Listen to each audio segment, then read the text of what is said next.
Então a gente Tá. faz o seguinte: você faz a prece inicial e a gente segue para a página inicial. Podemos? Eu faço então a prece? Sim, por favor. Tá. Então vamos elevar os nossos pensamentos a Jesus, nosso divino mestre e amigo, sempre amigo. Senhor Jesus, nosso irmão e amigo, mestre, bom mestre, queremos, Senhor, agradecer primeiramente o dia de hoje, por estarmos respirando, por termos acordado, por podermos andar, nos locomover, sentir a vida e por podermos mais uma vez estar aqui para estudar um pouco mais do vosso Evangelho, treinar um pouco mais do amor que o Senhor nos ensinou. Queremos pedir a tua presença, dos benfeitores, dos nossos mentores, nesta reunião, para que possamos compreender da melhor forma possível os ensinamentos que vamos adquirir aqui nesta reunião hoje. Mais uma vez agradecemos e pedimos permissão para dar então por iniciada a reunião de hoje. Obrigada por tudo, Senhor, assim seja. Graças a Deus. Que assim seja. Então vamos lá. Então, a página de hoje é a página 50, né? Vocês estão me ouvindo bem? Sim. No outro dia o microfone às vezes estava falhando, né? O livro Caminho, Verdade e Vida, pelo Espírito Emmanuel, né? Psicografia de Chico Xavier. Página 50, conta de si. De maneira que cada um de nós dará conta de si mesmo a Deus. Isso foi Paulo, dito aos Romanos, né? No capítulo 14, versículo 12. É razoável que o homem se consagre à solução de todos os problemas alusivos à esfera que o rodeia no mundo.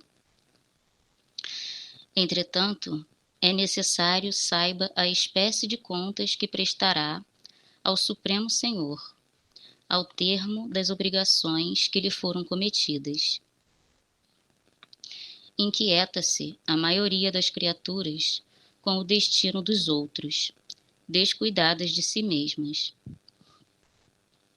Homens existem que se desesperam pela impossibilidade de operar a melhoria de companheiros ou de determinadas instituições. Todavia, a quem pertencerão de fato os acervos patrimoniais do mundo? A resposta é clara, porque os senhores mais poderosos desprender-se-ão da economia planetária, entregando-a a novos operários de Deus, para o serviço da evolução infinita. O argumento, contudo, suscitará certas perguntas dos cérebros menos avisados. Se a conta reclamada refere-se ao círculo pessoal, que tem o homem a ver pelas contas de sua família, de sua casa, de sua oficina? Cumpre-nos, então, esclarecer que os companheiros da intimidade doméstica, a posse do lar, as finalidades do agrupamento em que se trabalha, pertencem ao Supremo Senhor.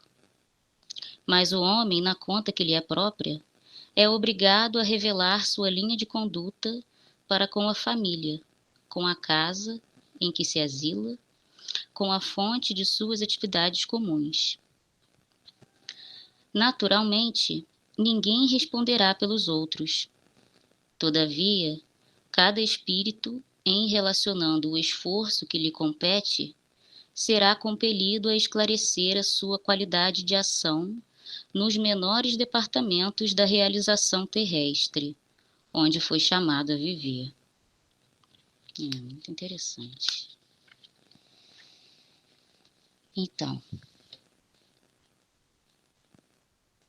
vocês estão aí? Sim, estamos te ouvindo. Ah, tá. Não, porque a Se página quiser acabou comentar. aqui, né? Então, se você quiser fazer algum comentário, alguma. E depois interromper e fazer outros comentários, fica à vontade. Ah, tá. A página é, resumidamente falando, né, fala muito desse nosso impulso de querer ter controle de tudo, né? Se deixar, a gente vai querendo se bobear até querer salvar o mundo, salvar todo mundo, né? É uma página muito interessante porque eu me identifico bastante com muita coisa que está aqui, né? Particularmente. Quer dizer, para começar, né, pelo versículo, né, de Paulo aos Romanos, ele fala, de maneira que cada um de nós dará conta de si mesmo a Deus. Quer dizer, a gente só pode dar conta da gente mesmo, né? Tem até eu lembrei agora até de um vídeo que eu assisti do Rossandro Klinge, que eu acho ele muito bom, né? Eu gosto muito de assistir os vídeos dele. Há um tempo atrás, que ele fala, é muito engraçado, né? Ele é igual o Divaldo, ele tem um jeito muito cômico, né? E ele dá o exemplo de uma pessoa, não lembro de quem que ele estava falando, né? Que a pessoa vivia para ajudar todo mundo e esquecia 100% dela. Ela vivia preocupada em resolver a vida dos outros, né? Dos filhos, dos parentes, de todo mundo, né? De tal forma que ela deixou de viver a própria vida, né? E aí ele dá um exemplo, né? Que a pessoa chega no céu, morre, vai para o céu, e aí vai se depara com São Pedro, né? Que dizem que fica no portão ali da entrada do céu, né? E aí São Pedro fala que ele não cumpriu a missão dele. Como é que eu não cumpri minha missão? Eu ajudei todo mundo, eu fiz tanta coisa por tanta gente e tal. Aí ele, pois é, você tinha as suas próprias coisas para fazer, mas você não viveu a sua vida, não cumpriu com aquilo que você tinha estabelecido antes de encarnar. Você viveu a vida das outras pessoas, né? E eu acho muito interessante isso, né? Porque é difícil, pelo menos para mim, né, particularmente, eu acho que é uma coisa difícil a gente separar, né? O que é ajudar as pessoas e o que é viver a vida das pessoas, né? E não só isso, né, no sentido de ajudar, mas no sentido de querer ter controle sobre aquilo que não cabe a nós, né? Porque tem coisas que não estão no nosso, na nossa possibilidade, né? É como se a gente estivesse querendo, de alguma forma, até fazer o trabalho de Deus, né? Porque a maioria das coisas a gente não controla, né?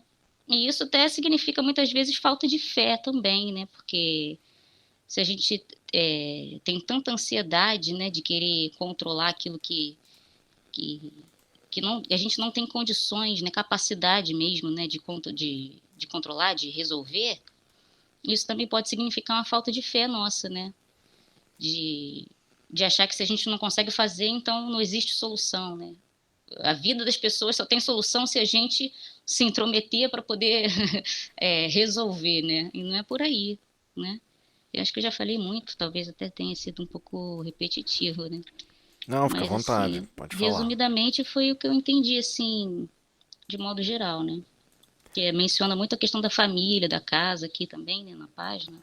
Sim, eu vou tentar pescar então outra abordagem É, para tentar completar o que você estava falando, porque ele também toca num assunto que eu acho um assunto muito difícil da gente entender e é muito complicado para a gente perceber no dia a dia, né? A gente tem uma preocupação muito grande de quando todos, né, que adentram a instituição religiosa, qualquer tipo de religião, né? Adentra um certo grupamento religioso, você sempre vai observar as pessoas se inflamando contra a presença do mal, contra a presença dos enganos na terra, contra a todos os desvarios que os outros irmãos estão ainda experienciando. E a gente não percebe que todos esses desvarios são patrocinados. Ninguém é subtraído da vida física instantaneamente. Nada impede de alguém chegar assim, eu vou poupar a encarnação dessa pessoa, ele vai fazer um monte de bobagem nessa encarnação, deixa eu sustar a encarnação dele. Deus possui esse poder.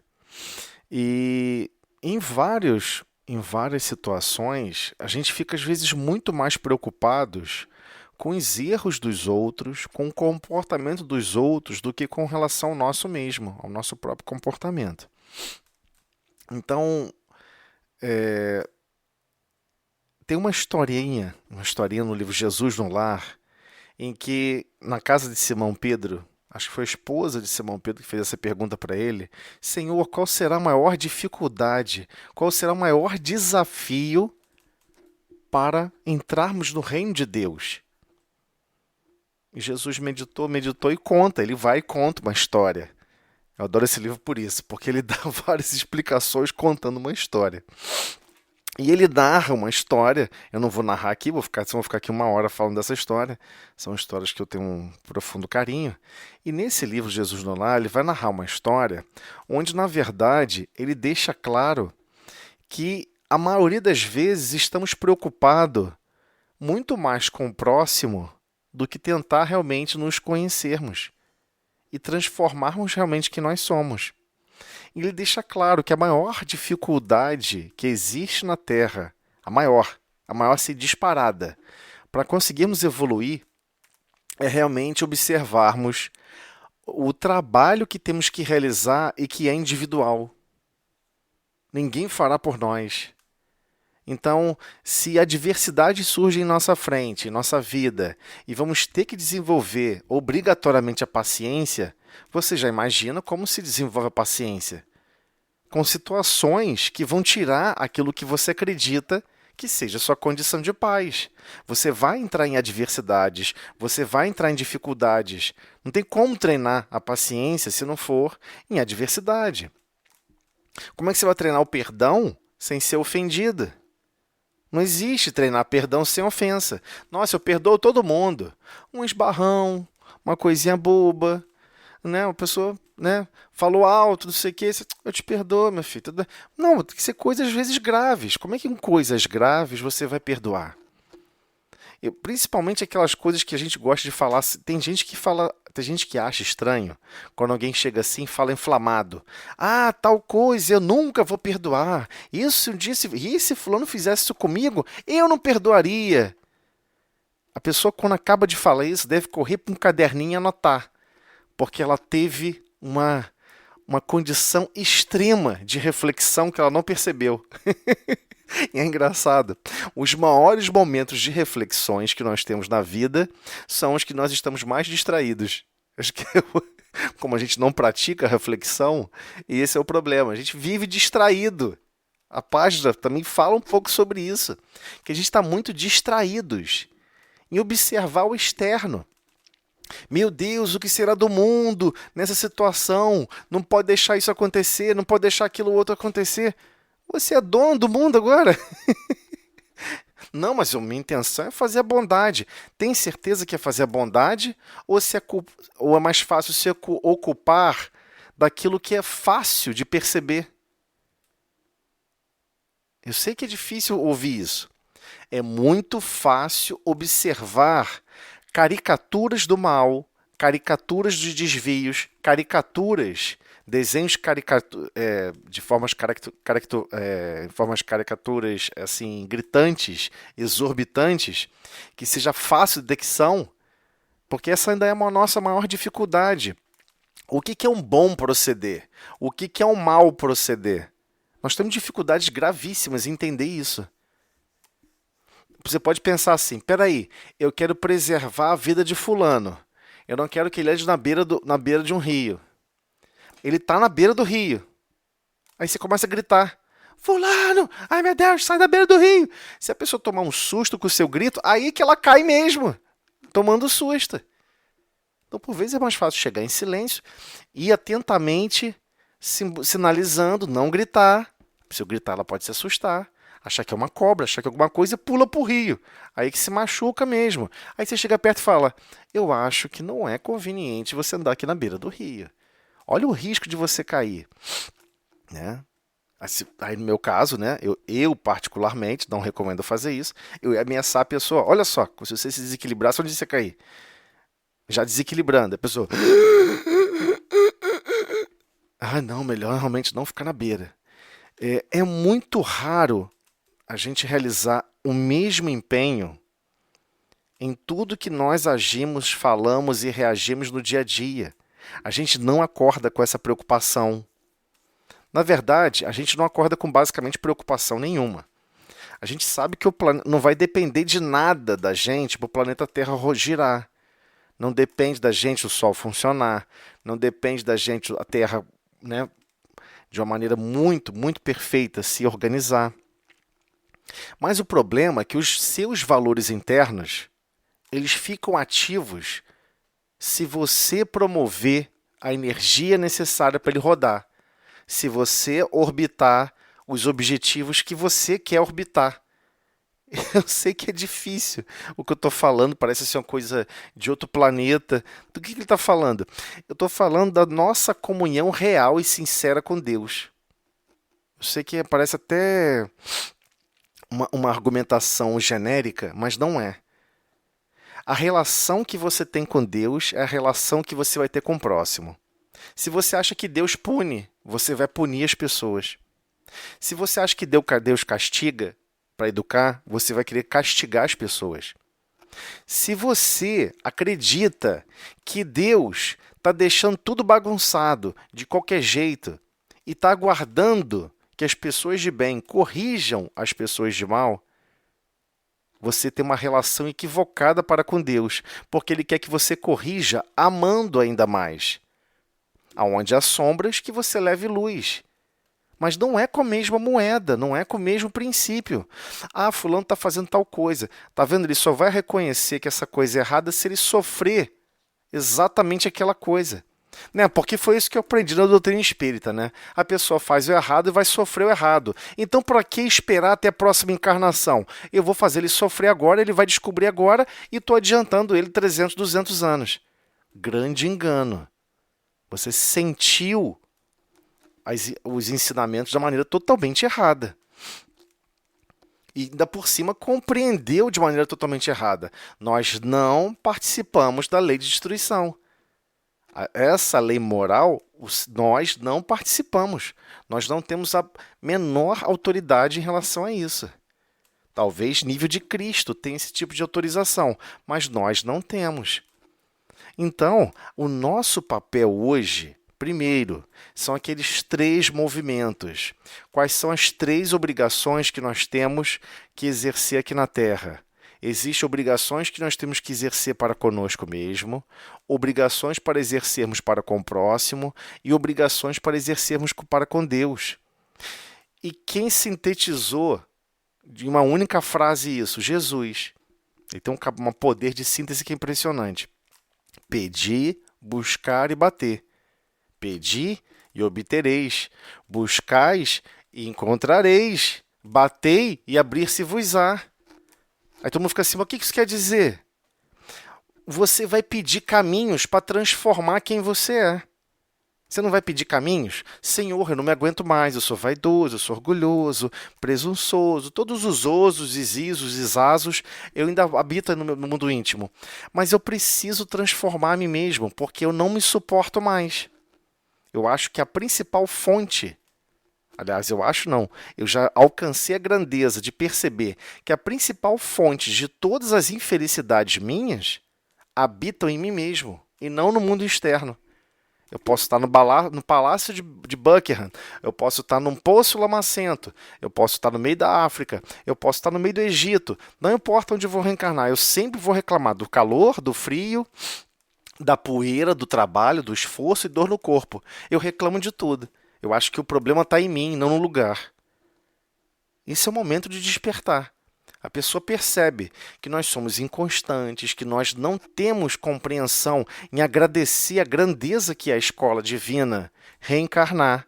A gente não tem essa grandeza. A gente não consegue perceber como Deus projeta em detalhes cada situação que irá ocorrer em nossa vida. Com quem nós vamos nascer, onde vamos nascer, com quem nós vamos reencontrar. Porque são os mesmos grupos que estão evoluindo. Vamos nos reencontrar inúmeras outras vezes.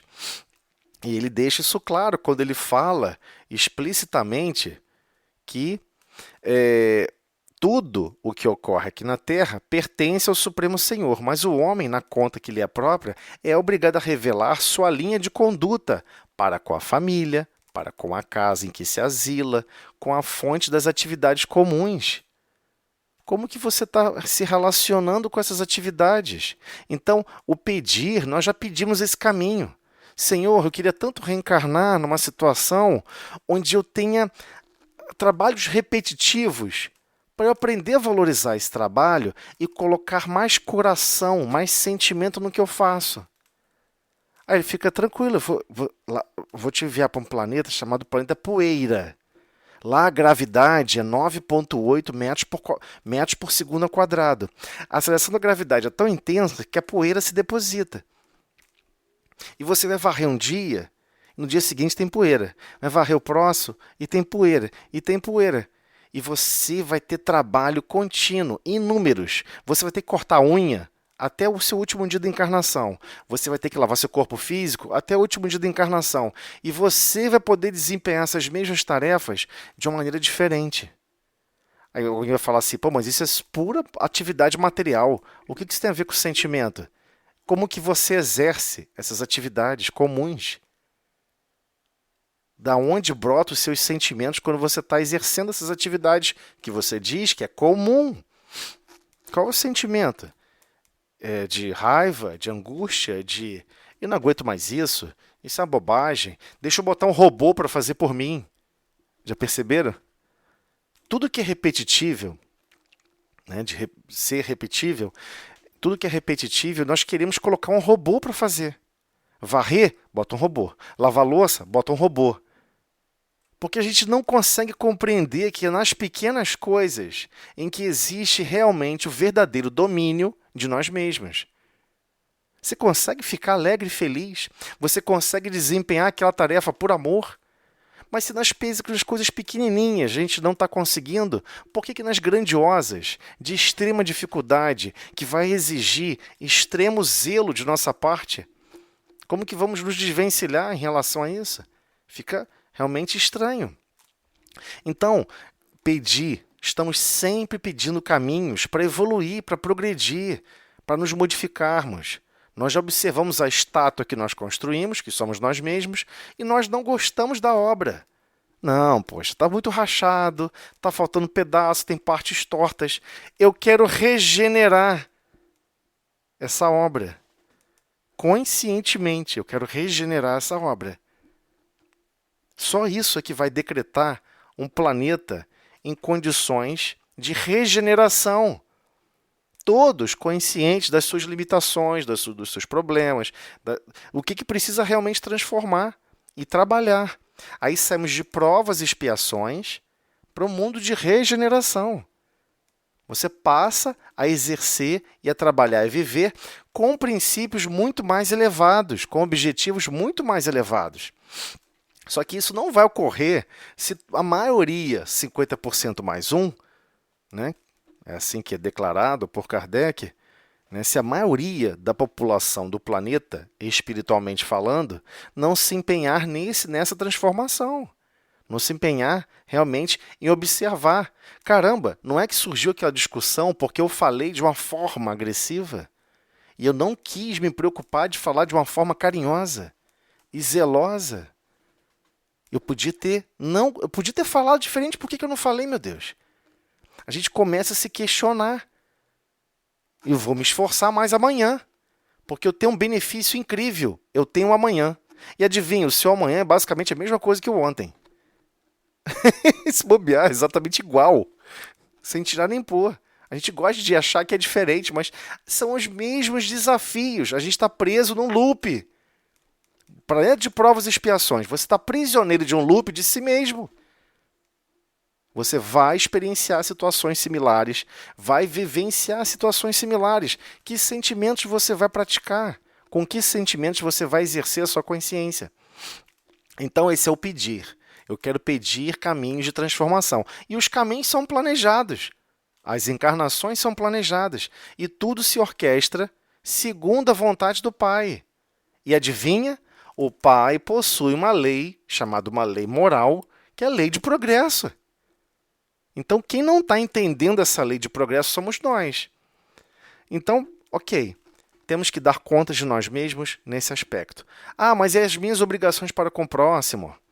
Bem, aí agora tem outro problema. Ele falou, pedi e obtereis. Ou seja, você vai pedir caminhos para se transformar. Fique tranquilo, você vai obter. Depois você vai buscar. Mas o que é esse buscar? Você vai buscar aprender como produzir um bem realmente verdadeiro. Produzir bondade. Crescer a benevolência que há em você. E passar a disseminar para com todos. Não é esse o principal aspecto da caridade? Então, os sentimentos da caridade é o que você tem que desenvolver, você tem que aprender a ser bondoso, porque depois você vai descobrir que você não é bondoso, como deveria ser, e que na bondade existe uma gradação, existe uma escala. Existe bondades, uma melhor do que a outra. Não em termos quantitativos numéricos. Essa bondade vale 5, essa bondade vale 1000. Isso é questões como é que eu posso dizer? Peculiaridades do nosso resquícios de ensino e educação aqui na Terra. Não é assim que mede bondade. A bondade está atrelada ao quanto que o seu sentimento genuinamente participa. O quanto que você realmente desenvolve algo que é extremamente altruísta. Ou seja, você não vai receber nada em troca. Você está se doando pelo próximo. Quais são as marcas que deixam ao desenvolver essa bondade? É simples. Renúncia e sacrifício. Você está sentindo que está renunciando, perdendo alguma coisa? Você está sentindo que está se sacrificando? Chega a estar doendo? Está funcionando. Está funcionando. Está desenvolvendo alguma bondade maior do que você mesmo. Não tem jeito. É no limite da borda do que vai os nossos sentimentos. Você vai ficar feliz por ir em locais que você nunca gostaria de ir. Que você nunca, em sã consciência, você iria por simples vontade própria. Mas você vai fazer porque você quer desenvolver a bondade. É algo que você quer fazer a mais. Eu quero ser mais bondoso do que eu sou. Quanto? Em relação a quê? Em relação a ontem. Amanhã eu quero ser mais bondoso do que hoje. É assim que funciona. Então, essa busca ela é contínua. E quem é o nosso maior modelo de bondade que nós tivemos aqui na Terra e temos até hoje? Jesus de Nazaré. É a bondade extrema, o nível de exemplificação de amor extremo, o nível de preocupação e zelo para com todos. Extremo. Ah, mas eu sou contra pessoas que têm recurso financeiro, eu acho que eles estão errados, eles tinham que dividir os patrimônios, eles tinham que doar tudo com tudo. Então, volta lá e revisita o versículo em que Jesus vai jantar na casa de um rico. E os discípulos ficaram chocados. Senhor, que isso? Por que você está visitando essa pessoa? Porque vamos comer nesse palácio, isso é um absurdo. Mas foi para exemplificar para os discípulos que todos estão trabalhando para com todos. E existe igualmente essa mensagem no livro Boa Nova, Jesus explicando isso. Então você acredita que Deus, na sua infinita sabedoria, iria querer construir um planeta onde todos fossem mendigos? É isso que você acredita, que é a bondade divina. Então os próprios discípulos mais próximos, eu estou falando de almas que já estavam num ponto mais avançado, não sentiram coerentemente que todos estão sendo convidados para trabalhar na vinha em posições diferentes, em situações diferentes. Então, aquele que está... A vinha está naquele vinhedo, né? No vinhedo. O vinhedo é uma subida, uma rampa. É um estilo montanhoso. Você vai achar que aquele que está mais lá em cima está numa situação melhor? O ato de colher a uva é o mesmo. O ato de se esforçar e se esmerar em proteger, em tratar com carinho todos os frutos da vida é algo que tem que ser inerente a cada um de nós. Então, a busca de desenvolver essa característica em nós, ela tem que ser contínua e constante. Porque sempre vai existir formas de melhor agir, de melhor falar, de melhor proceder. E o pior de tudo, vão ter situações muito complexas que vão acontecer na nossa vida, situações que Deus vai deixar que a gente possa transformar aquela experiência do passado, que foi de ódio, de raiva, de angústia, de privação, e transformar em reações e ações de amor. Só que ele deixa livre, para que você possa escolher se você quer se depositar em amor, em produzir um bem ou não. E um bem maior do que você está disposto naturalmente a exercê-lo. Então já falamos do buscar, do pedir e do buscar. Agora vem a terceira parte. Se você se desenvolveu em bondade suficiente, essa bondade vai se refletir no próximo. Por isso que são as principais obrigações para com o próximo. Temos dívidas de amor para com o próximo. As pessoas falam errado. Nossa, fulano fez um mal a Beltrano. E fulano está perseguindo ele. Fulano está perseguindo o outro. Por que Deus deixa essa perseguição? Não sei o quê. Deus não observa com esse olhar. Deus não observa com o olhar do mal. Deus observa com outro olhar. É o olhar do bem. O bem que foi deixado de lado e não foi feito. Lembra que você disse que você ia amar e você odiou? Então, continua pendente, sabe? Eu patrocinei a sua vinda à Terra, patrocinei essa experiência para você exercer e treinar o amor. E você quis treinar o ódio. Você quis ter razão e não produzir a paz e a harmonia. Você quis ter razão e não quis amar, às vezes em silenciar. É uma escolha. Então, pedir e buscar. Então, já entendemos o pedir, já entendemos o buscar. Agora vem o bater. O bater é brabo. O bater é brabo. Por quê? Você vai bater na casa do pai, como todo mundo bate na casa de alguém pedindo trabalho. Senhor, eu quero trabalhar aqui na sua casa. Eu quero cuidar aqui do seu jardim. Você entra na casa dessa pessoa e começa a arrancar mato, arrancar tudo, arrancar roseira. Essa roseira é muito feia. Eu vou arrancar ela fora, eu vou fazer do meu jeito. Aí o cara fala assim, ei, para parar. Não estou entendendo. Você quer entrar aqui, você não produziu nada, você não plantou nada, você quer sair mudando tudo e botar tudo do seu jeito. É só assim que você pode servir? Não, você vai servir do jeito que eu quero, não do jeito que você quer.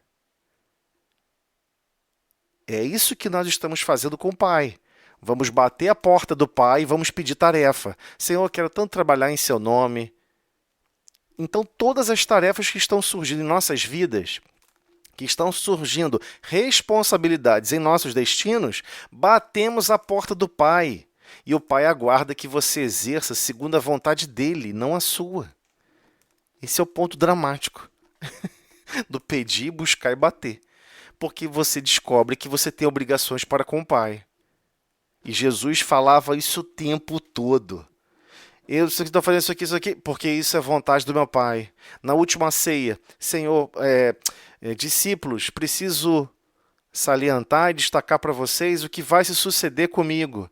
Terei que seguir a trilha do martírio, porque assim o meu Pai me solicitou, e eu não fugirei, eu cumprirei a vontade de meu Pai.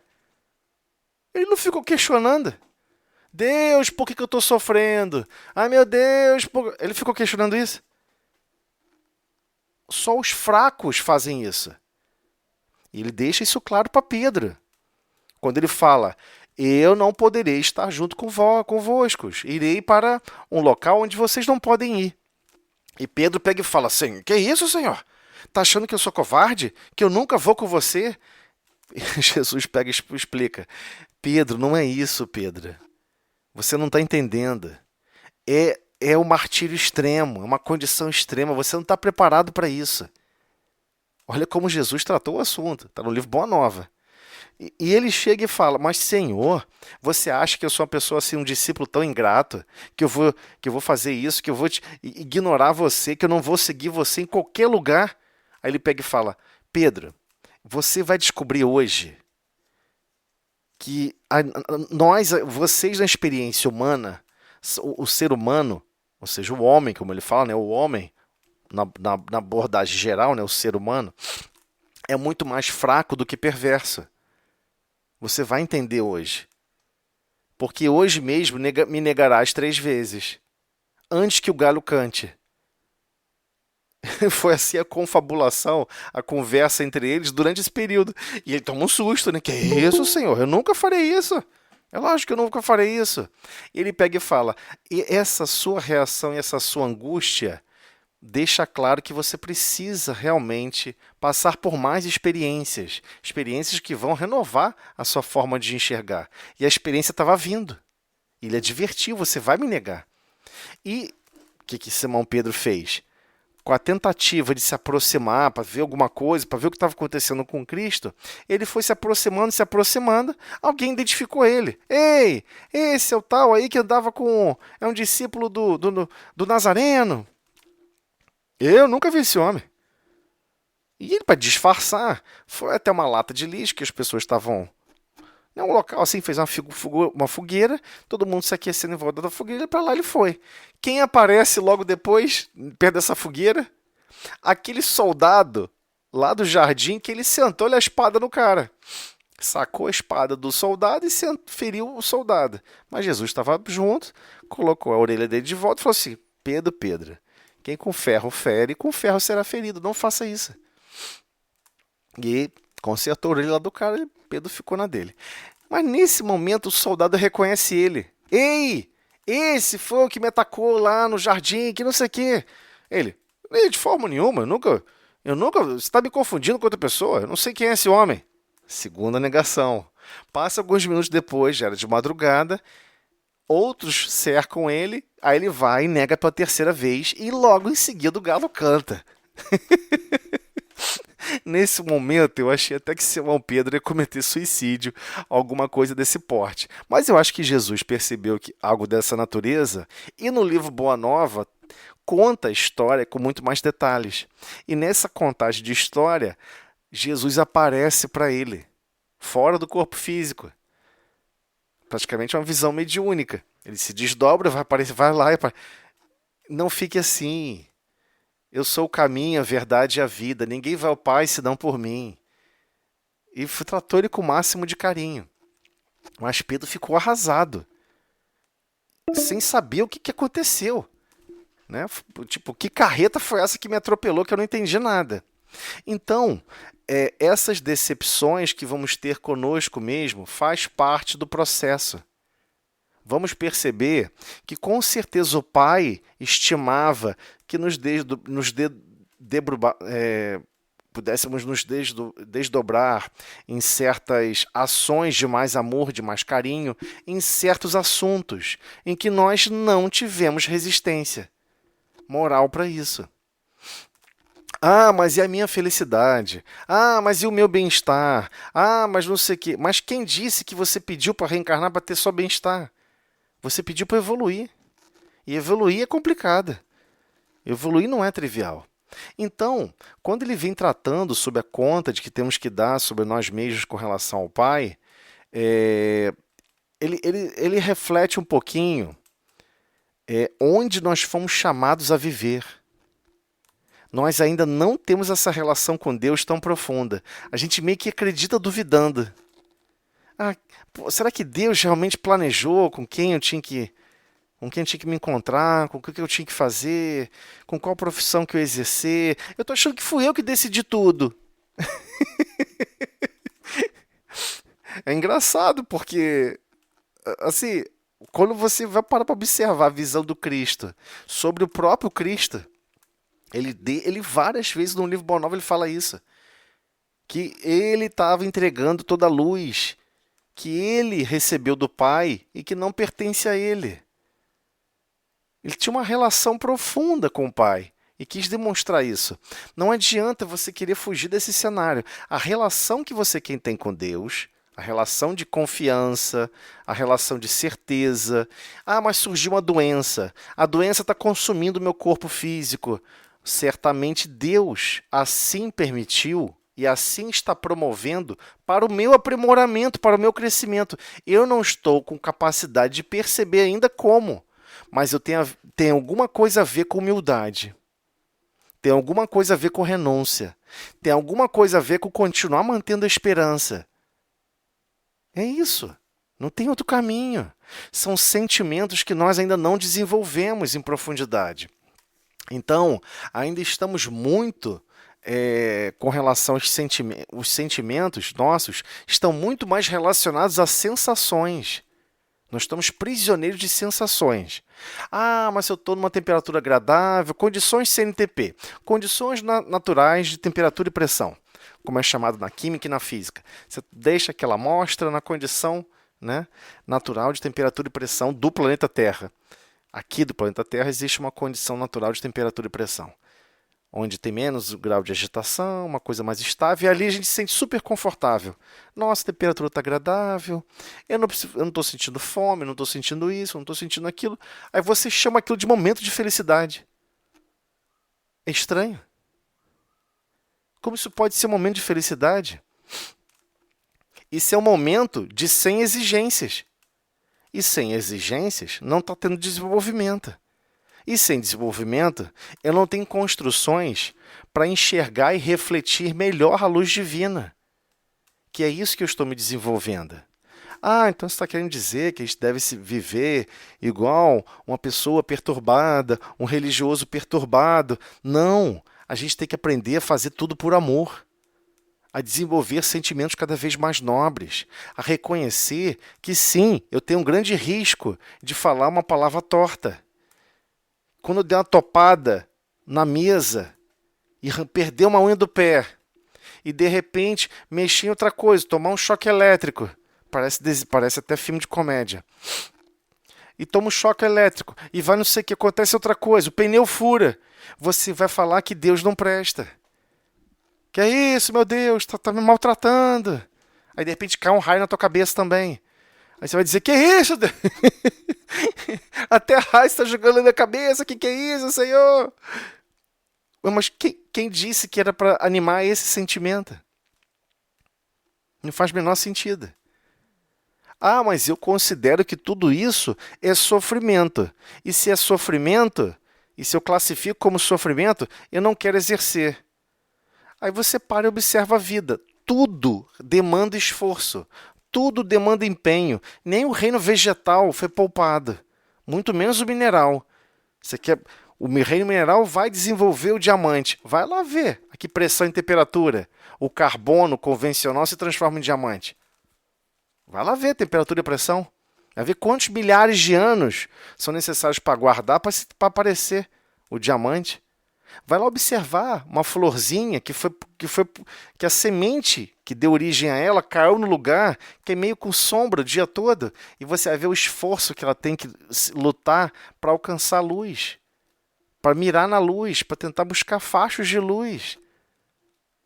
Todo o reino, toda a criação divina está o tempo todo trabalhando e se esforçando. E vamos achar que com relação ao ser humano, a condição do reino hominal seria diferente?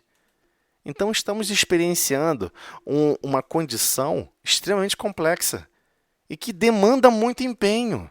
Empenho com relação aos nossos reais objetivos. E temos que consolidar esses objetivos em nossa consciência. Peraí, eu não quero mais ser uma pessoa zangada. Peraí, eu não quero ser uma pessoa que fica chateada por qualquer coisa. Eu não quero ser uma pessoa que me sinto contrariada por tudo, que tudo na Terra eu acho que está me contrariando. Eu quero agora passar a observar que lições eu estou aprendendo e que lições eu deveria estar prestando mais atenção para absorver os ensinamentos que o Pai está nos orquestrando na vida, porque Ele planeja tudo em detalhes. E adivinha, quem está preso nessa condição espaço-tempo somos nós. Espíritos que já evoluíram não estão prisioneiros da condição espaço-tempo. A condição espaço-tempo, que todo mundo discute na física. Né? Nossa, fica elaborando os limites. O limite é a velocidade da luz. Né? Nada viaja mais rápido que a velocidade da luz. Grande engano. Porque é nessa condição física. Mas quem disse que ela é a única que existe? Então, ela... Eu não estou desqualificando essa condição física, tá, gente? É o contrário. Ela possui muitas coisas para nos educar. Por que você quer viajar à velocidade da luz se você não consegue, ou seja, uma velocidade muito elevada, né? Por que você quer viajar a velocidades tão elevadas se nem quem está próximo a você consegue perceber e trabalhar os seus sentimentos e gerar progresso em torno onde você está? progresso de convivência, progressos de harmonia, progressos de paz. Alguém precisou de uma ajuda, você ampara, tudo dentro das suas limitações. Ah, mas eu não tenho dinheiro para ajudar ninguém. Quem disse que precisa de dinheiro? A caridade esquecida, que está lá também no livro Jesus no Lar, é uma caridade importante que a gente não compreende. Se empenhe em se preocupar com todos. Ah, eu vi uma pedra na rua, estranha, quase tropecei nela. Afasta a pedra agora para o outro não tropeçar. Ah, mas eu vou me atrasar, vou sujar minha mão. Ainda bem que você vai sujar sua mão. Mas a pedra é pesada, vou ter que fazer muita força. Ainda bem que ela é pesada. Mas que ela fosse pequenininha, qualquer um poderia tirar. Vocês estão entendendo a complexidade? Ah, então Deus planeja tudo isso até minuto a minuto do nosso dia? É óbvio que Ele planeja. Ele fez um projeto que é impossível você vivenciar na Terra sem se preocupar com o próximo. É impossível. Se você faz isso, você está gerando desconstruções em si mesmo. Porque você não está exercendo o melhor da sua própria consciência, o melhor dos seus próprios sentimentos. É esse o grande desafio de dar conta de nós mesmos. Temos 3 grandes obrigações: para conosco mesmo, para com o próximo e para com o Pai. E vamos ter que responder pelas 3. Vamos ter que responder pelas 3. Mas, aí de novo, vou ter que responder a Deus. Para de imaginar Deus como uma pessoa perversa, maldosa, que vai te punir, que não sei o quê, e fica te maltratando, porque só assim que você evolui. Deus nos educa o tempo todo. Só que a gente quer tudo sem esforço. Qual é a definição atual da consciência humana? Menor entropia possível. As pessoas querem realizar o menor esforço possível, menor trabalho possível. Pega e fala, nossa, eu consegui fazer a mesma coisa muito mais rápido. Mas seu intuito era se desvencilhar da tarefa? Você não está amando a tarefa que você está fazendo? Por que você fez com pressa? Você quer acabar rápido? Por que? Você vai fazer o que depois? A pessoa quer ficar sem fazer nada. Então a gente tem que ter consciência disso. Tem horas que a gente tem que parar e observar. Caramba, não é que às vezes eu quero fazer as coisas correndo para não fazer absolutamente nada? Porque, na verdade, eu estou me sentindo um pouco cansado e frustrado com essa coisa de pensamento contínuo. A gente não tem escolha. A gente já alcançou a condição de pensamento contínuo. Então é óbvio que vamos ter que emanar continuamente um sentimento de maior grandiosidade na ação no bem, de maior grandiosidade em nos descobrirmos e trabalharmos o nosso mundo íntimo. Uma reflexão de uma página, uma reflexão de um estudo. São 178 horas que nós temos por semana. Mas eu me dediquei 2 horas, 3 horas, 4 horas a tal coisa, a tal outra coisa, a tal outra coisa. Ok, não tem problema, fica tranquila. Isso só foi 5%. 8%, 3%. Só calcular a porcentagem. O que você fez depois? O problema é o que a gente faz depois. Que compreende que tem que amar mais, tem que produzir um bem melhor. Aí eu cheguei na pia e vi um monte de louça. Opa, vou virar as costas, né? Vou fingir que não vi, não vou lavar nada não. Aliás, eu não sujei isso tudo, só sujei esse copinho aqui agora que eu vim tomar água. Eu já entro em casa, está tudo sujo. E você está perdendo a oportunidade de lavar a louça para todos. Inclusive a louça que você não usou. Está perdendo essa oportunidade. Não perca, porque ela passa. Depois a gente fica desejando, puxa, eu queria tanto trabalhar, fazer alguma coisa pelo próximo. Aí Deus pega e fala, mas eu te dei um monte de oportunidade, eu te dei durante vários e vários anos a pia cheia de louça para você lavar. E você não quis lavar. No trabalho, eu coloquei várias almas que não conseguiam compreender como exercer tal tarefa. Você entendeu rápido, mas você não entendeu que você recebeu assistência, para que você pudesse assistir os outros, amparar os outros a compreender o que você já compreendeu mais rápido. Mas você achou que aquela compreensão que você teve era patrimônio seu, e você não quis compartilhar com o próximo. Você não quis explicar para o outro como fazia aquela tarefa. Porque você queria demarcar território, você queria se exaltar e rebaixar todos os outros. Vai que você explica a todo mundo como faz a tarefa, e aí vão até te demitir, né? Porque eu não preciso mais de você, eu tenho outras pessoas que podem fazer a sua tarefa. Você não vê honra em ser demitido por isso. Você quer alcançar os seus benefícios particulares. E são essas contas que nós vamos ter que prestar contas. Né? Poxa, você podia ter feito isso, hein? Dá para você amar um pouquinho mais, hein? Ah, mas quem? Vai ter alguém me julgando, me avaliando? O pior de todos os julgadores vai estar nos esperando fora do corpo físico. O mais implacável, o mais temível, a nossa consciência. Eu não sei se vocês sabem, mas já foi reportado inúmeras vezes, eu não sei há quanto tempo as pessoas estão na doutrina espírita aqui, né? Mas no passado as pessoas reportavam muito que, engraçado, tinha espíritos que desencarnavam, ficavam deitados dormindo. Aí tinha terapia de sopro para as pessoas, né? Tal. Ninguém entendia. Os médios falavam isso, né? Não entendi. Até que surgiu uma comunicação mediúnica em que a pessoa descobriu o que acontece com esses espíritos.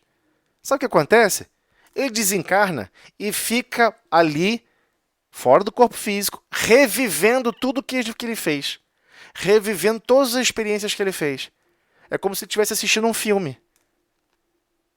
Ele vai ver profundamente. Imagina que ele botou um capacete, que ele tem uma visão tridimensional, e tudo que ele fala, tudo que ele sente, tudo que ele experiencia, ele vai sentir.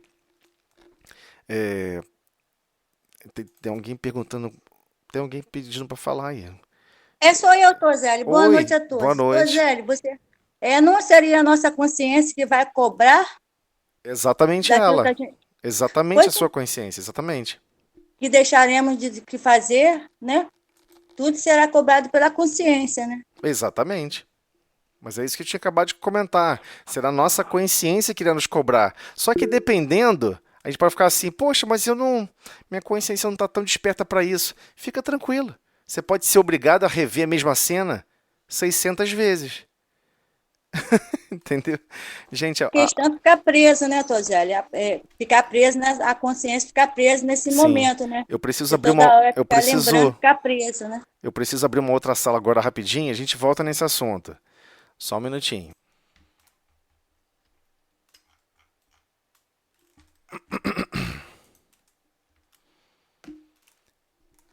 Então, pessoal, é assim. Por vezes desencarnamos e somos obrigados a rever as nossas ações e reações que nós mesmos criamos uma série de bloqueios e tampamos. Ah, eu não quero lembrar disso. Ah, eu não quero reviver aquilo. Claro que não é no intuito de torturar ninguém. É no intuito de perceber como a gente tem uma dificuldade muito grande, né? Vamos lá. Eu até comentei isso aqui um tempo atrás. Foi até foi com a Lúcia. A Lúcia está aqui? Cadê a Lúcia? Não, a Lúcia não está aqui. Vou ter que falar em nome dela se ela está aqui. Então, até comentei com a Lúcia, né? Falei, Lúcia, eu gosto muito de ver filme. Os filmes mais absurdos, mais esquisitos. As séries mais absurdas, mais esquisitas. Porque você para e pensa, quando começou a desgringolar a história toda? Às vezes você vai perceber, poxa, a pessoa não perdoou ali, ó. A pessoa não perdoou, a pessoa não teve paciência, a pessoa não aceitou que aquela pessoa que ele muito ama, que ele tanto gosta, tanto ama, por vezes tem que passar por uma situação que não está sob o controle dele, está sob o controle de Deus. Ah, mas foi feito por um terceiro, eu não tenho que ficar com raiva? Você viu Deus pular na frente e falar, esse aqui não pode? Esse aqui é intocável, não pode encostar nele. Você viu acontecer isso com Cristo? Olha, esse aqui é intocável. Ao contrário, Jesus, estou falando, na mensagem do livro Boa Nova, se eu não me engano é a Última Ceia, o nome da página, ele narra, ele fala isso diretamente. Eis que estou consciente das situações que vão ocorrer, está próximo, eu terei que dar o testemunho, porque já está descrito. E o Pai está solicitando essa minha ação extrema, e eu não vou fugir ao testemunho. Você fala, caraca, eu não tinha nada para sofrer. Ele não tinha nada para sofrer. E aceitou passar pelo sofrimento. O que ele está querendo dizer com isso? Independente se você tem dívida ou não, independente se você tem problema ou não, aceite se esforçar e sofrer em prol do próximo. Busque atender a esse imperativo tão importante, porque aí você automaticamente vai estar se habilitando para toda e qualquer situação que o Pai possa te solicitar. Vamos supor que Deus, por acaso, comece a observar você com uma extrema grandeza, e aí solicite: olha, preciso de você reencarnando em um local extremamente difícil. Lá as pessoas criaram um monte de ideias doidas, um monte de princípios alucinados, e você foi encarregado de melhorar aquela condição de vida de todos que estão lá. Tem uma outra página muito bela do livro Boa Nova, do livro Jesus no Lar, que fala sobre isso. Que havia uma necessidade numa certa região, precisava de muita ajuda, e aí foi buscar a pessoa mais espiritualizada, a pessoa mais pura, que era reconhecida entre todos. Essa pessoa se achava tão pura e tão espiritualizada que ela não se misturava com o povo. Ela não achava que a participação dela junto com os outros havia tanta importância assim. Então, nós temos que perceber isso. O convite é contínuo. Somos chamados a mais servir em todas as frentes, em todas as situações, mas temos que reconhecer como erramos. Nossa, isso aqui assim eu fiz errado. A gente aprende mais com nossos erros do que com os erros dos outros. Agora, não quer dizer que a gente também não possa observar os erros dos outros, como ocorre em filmes e em séries, e reconhecer: nossa, aqui faltou o perdão. Nossa, ele podia ter feito um pouco mais de bondade aqui e o destino seria outro. A gente tem que perceber isso. Nossa, como nesse filme ficou faltando sentimentos nobres de bondade um para com os outros. Como realmente existe uma pobreza de sentimentos nobres em nós mesmos e que temos que construí-los. Não é doado a ninguém. Não, mas eu comecei agora no cristianismo, então já que agora eu só posso me chamar cristão, eu já tenho a bondade do Cristo. A bondade do Cristo ele desenvolveu. É lógico que ele empresta por estímulos. É lógico que ele empresta animando a gente a ter sentimentos mais nobres. Mas não adianta você ter o sentimento e não exercê-lo. Se você não exerce esse sentimento diante da vida, diante dos percalços da vida, você não está colocando a sua verdadeira fé em prática. Se você não está colocando sua fé em prática, você não está produzindo algo de bom. Se para o próximo, você não está desenvolvendo algo de bom para o próximo, você não está cumprindo uma das obrigações que nós temos na seara do Pai, que são as obrigações que nós temos para com o próximo. Ok? Essa frase, pedir, buscar e bater, quem já está mais tempo nos estudos sabe disso. Eu repito isso, acho que é mais de ano, deve ter mais de um ano. A Ana já não deve aguentar de ouvir mais isso, nem Lúcia. Algumas pessoas que são mais recentes, a Sandra também já ouviu várias vezes eu falar isso. E eu gosto de repetir isso milhões de vezes, porque eu gosto de repetir para mim. Não estou repetindo para os outros, não. Eu gosto de repetir para mim. Caramba, eu tenho que fazer um esforço para reconhecer o que eu tenho que melhorar. Falta muito. Tem muita coisa para melhorar. Quantas vezes eu estava numa situação X e eu fiquei incomodado com uma dor na perna? Eu fiquei incomodado com a dor no pé, eu fiquei incomodado porque dei uma topada. Eu não sei o que, não posso deixar que os meus sentimentos sejam desligados em condições adversas. Porque foi para isso que eu estou sendo treinada. Eu vim para a Terra para treinar os meus sentimentos, os meus valores, em condições adversas. Gente, vamos lá para o livro dos médiuns, Estamos iniciando um novo capítulo, finalmente, fogos de artifício, capítulo 11, da simatologia e da tipologia. Eu nem perguntei, se alguém quer falar mais alguma coisa sobre a página inicial? Algumas pessoas podem até imaginar assim, mas o que essa página inicial tem tanto a ver com relação ao livro dos médiuns? O livro dos médiuns é um pouco mais técnico, mas em toda a mesa mediúnica, temos que compreender que quando nós somos convidados para a mesa mediúnica, ou desobsessão, estamos participando com objetivos tão complexos quanto do dia a dia. Temos que animar nossa consciência no caminho da bondade. Enquanto que em outros lugares você pode oscilar, aquela horinha ali você tem que fazer um esforço maior para oscilar menos. Poxa, mas veio se comunicar um irmão zangado, querendo brigar, querendo bater, querendo desconstruir tudo, falando mal de todo mundo, que ninguém presta, que isso é tudo uma bobagem. Então, aí que está o grande exercício do amor. Aí que está o grande exercício do carinho. Aí que está o grande exercício de saber renunciar ao seu bem-estar na hora. Não, eu não posso me afetar por isso. O mais importante é atender esse coração que precisa de muita ajuda. E eu também gostaria muito que alguém me ajudasse assim. Se eu tivesse numa situação de contrariedade, de tristeza, se eu cair num buraco fundo, né, difícil de sair do buraco, é o buraco da vingança, do ódio, desses sentimentos que depois a gente não consegue se desprender com facilidade. A gente prefere até ficar sem ver ou sem reencontrar um grande amor e prefere ficar no buraco da amargura, da tristeza. Mas no fundo, vamos conversar sobre isso nos encontros depois no futuro sobre com a série Joana de Ângeles.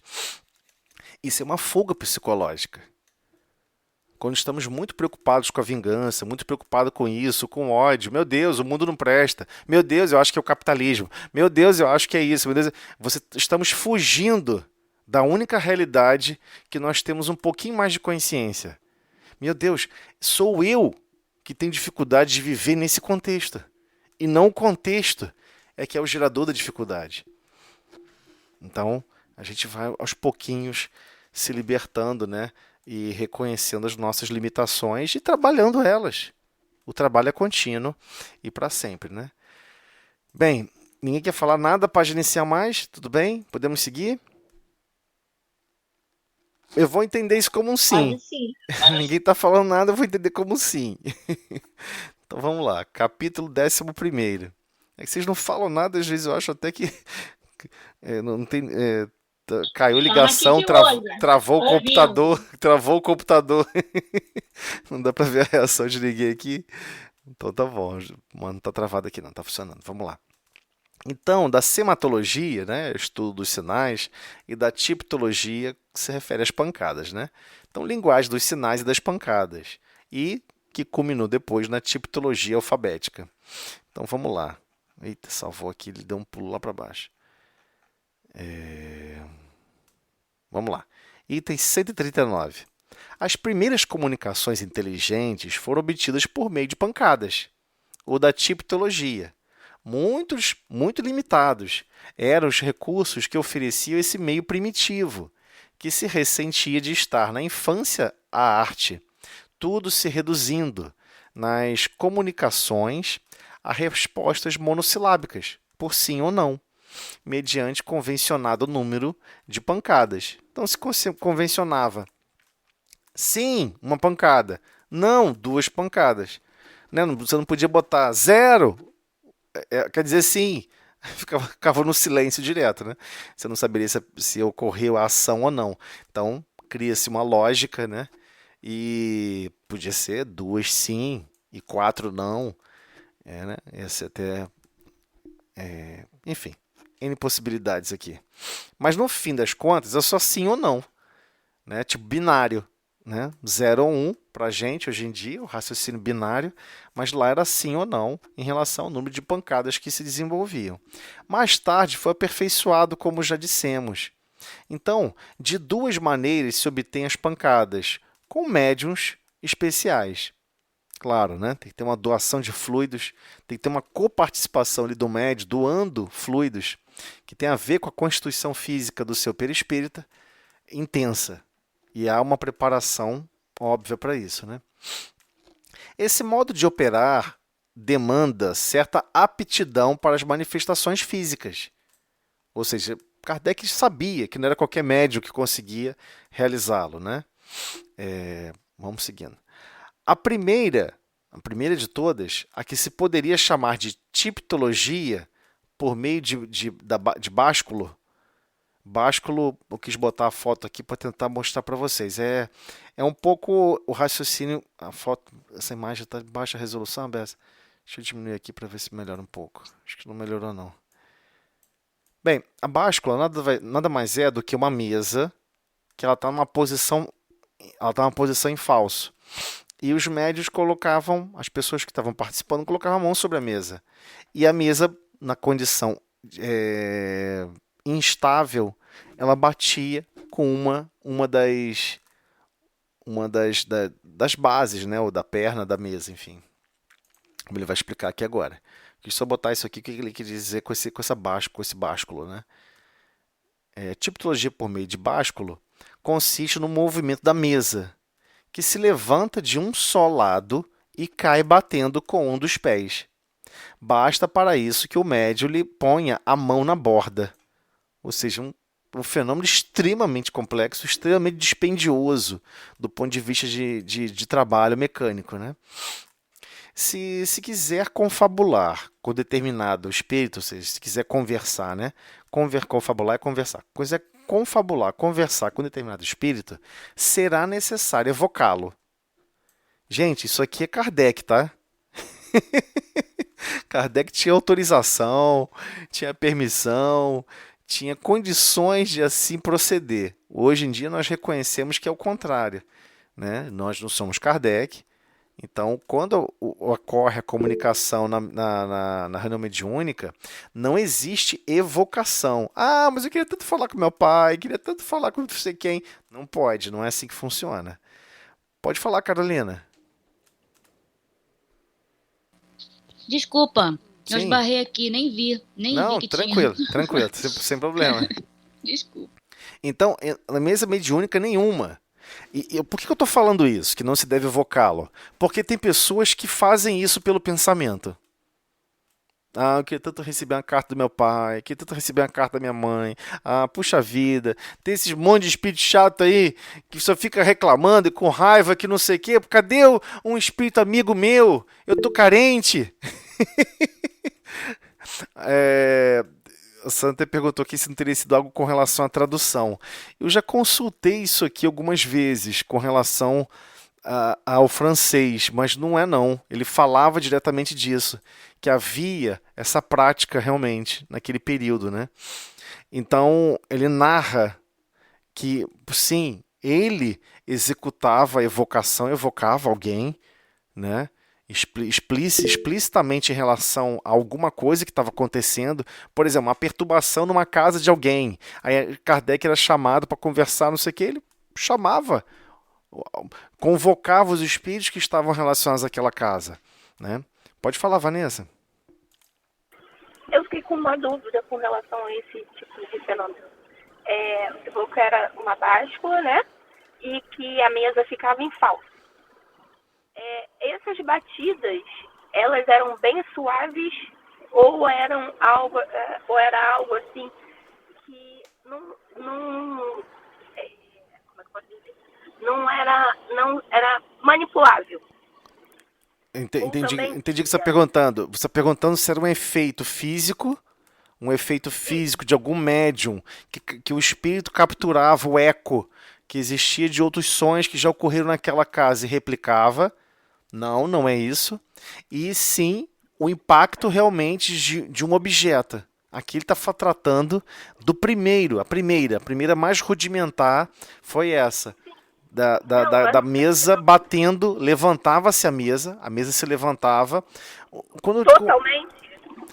Às vezes acontecia, ele vai narrar depois aqui embaixo, que às vezes ocorria isso, né? Que ela chegava a levantar um pouco a mesa. Lembra-se que ele tratava da mesa, o fenômeno das mesas girantes. Então tudo começou com essas mesas se deslocando até do chão. E acontecia com diversos médiuns que participavam dessas reuniões. Porque se for algo falso, né, em falso, fica muito fácil a manipulação da pessoa, né? Difícil comprovar que é mesmo um fenômeno mediúnico. Então, mas sim, eu entendi o que você está falando, mas olha só, hoje a gente já passou essa etapa, né? Então, por exemplo, uma mesa mediúnica, a gente considera que todos que estão ali têm algum caráter de compromisso. Então, fica muito difícil, por exemplo, para a pessoa que está conduzindo a reunião, ficar imaginando que o médium está fingindo. Ele nunca vai pensar isso. E se estiver fingindo, não tem problema. Esse espírito que está encarnado, médium, ele vai, de repente, falar alguma coisa que ele está sentindo. Aquela pessoa que está conduzindo a reunião não sabe se é desencarnado ou não, mas pode falar palavras renovadoras, né? Palavras que possam realmente trazer o conceito de consolar, né? De consolar, porque essa que é a essência da doutrina espírita, né? O consolador prometido. Né? Realmente reanimar as nossas esperanças, reativar as nossas consciências para persistirmos no bem, no amor, na verdade. Então, com relação a essa questão, se a pessoa está fingindo ou não, ele não estava muito preocupado com isso, porque ele sabia que ele fazia perguntas, ele tinha toda uma sistemática, se a gente observar lá na revista espírita, que ele sabia que as pessoas que estavam presentes não tinham a menor condição de responder. Entende? Claro que quando é sim ou não, você fica com 50% de chance. Se tem um espírito também desencarnado e tem alguém perguntando qual é o número atômico do zinco, aí é 30 ou é 56? A pessoa não entende, não lembra da tabela periódica, nunca estudou. O espírito fora do corpo físico pode chutar. Se você acha que é 30, bate uma vez. Se você acha que é 56, bate duas. Ele pode chutar, ué. Entendeu? Então, o que eu quis dizer é que nessa época, logo no início, deveria ter muita manipulação, né? Muito sim, não sim, mediúnico, mas sim, que tinha alguém fingindo, que tinha alguém tentando enganá-lo, ludibriar, com certeza, com certeza. Tanto é que Kardec não queria se envolver com isso.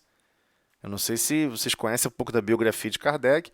Kardec deixou vários escritos sobre isso. Ele foi chamado várias vezes. Ele falou, não quero saber disso. Até que chegou uma pessoa que ele tinha uma estima muito profunda, ele tinha um respeito muito profundo, uma pessoa muito séria. Ele foi mais de uma pessoa que falou que precisava dele, que ele tinha que observar isso, porque as respostas eram inteligentes. Então, quem começou a esses trabalhos de investigação não foi Kardec, tá? Kardec, e temos que lembrar que Kardec chega a falar, nossa, como foi incrível. O século estava tudo preparado para que pudesse ocorrer essas manifestações, porque toda uma geração de alunos foram educados na Universidade de Sorbonne desde 1804. Na Universidade de Sorbonne, havia os estudos de psicologia avançada, onde todos já naquele período recebiam aulas e conversavam claramente, deixando claro que nós não somos somente esse corpo físico. O que hoje na humanidade é um assunto difícil de tratar, naquela época dava-se aula sobre isso, na universidade. Por isso que Kardec fala sobre isso. Nunca houve um século tão propício para a chegada do Consolador Prometido. É óbvio, né? Foi preparado. Várias almas, vários espíritos surgiram reencarnando naquela região na França para que pudesse ocorrer essa chegada do Consolador Prometido. Mas outros espíritos precisavam reencarnar depois disso, né, gente? Tem gente que fala assim, puxa vida, por que não vira logo uma terra de bondade, de amor e de ventura? Ué, mas aí você quer fechar a lojinha, então? Você quer fechar a porta da porteira, decidir quem entra e quem não entra, né? É um sentimento estranho, né? É óbvio que Deus vai sempre aproximar aqueles que sabem menos daqueles que sabem mais, daqueles que amam mais, daqueles que amam menos, para poder um ajudar o outro, um estimular o outro. É assim que funciona. Então, com relação a essa questão das mesas girantes, não foi Kardec que iniciou isso já existia. Tanto é que Kardec, no começo, nem queria se envolver, achava isso uma palhaçada. Isso é uma brincadeira, um monte de gente fingindo, tem gente enganando. Quando chamaram Kardec, Kardec começou a ver respostas inteligentes. E ele, como cientista que ele era, Kardec falava 6 idiomas. Falava e escrevia, ainda fala, né? Fala e escreve 6 idiomas. Assim, naquele período, era uma coisa impressionante. Era uma pessoa muito, mas muito empenhada em aprender, em querer compreender e aprender.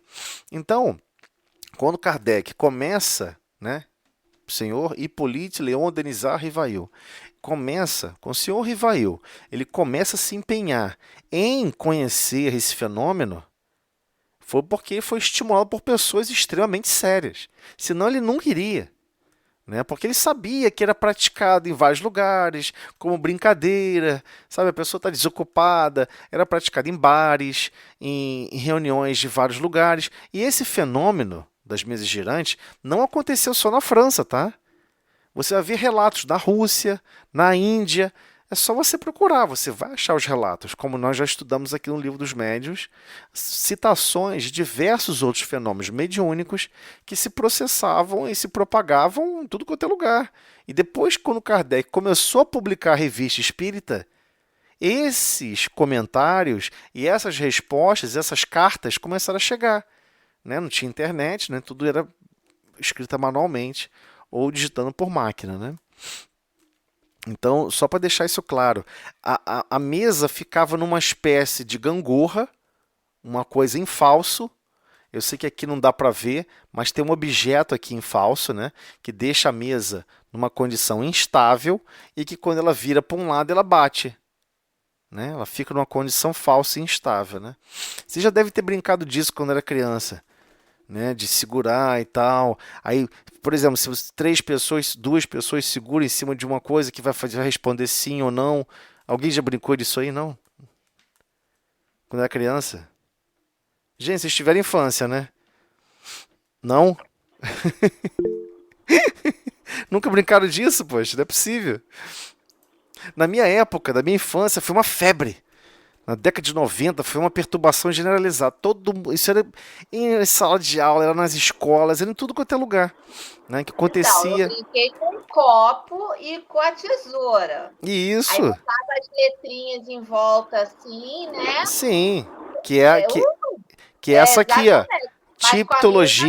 Tipologia alfabética. A gente vai chegar lá.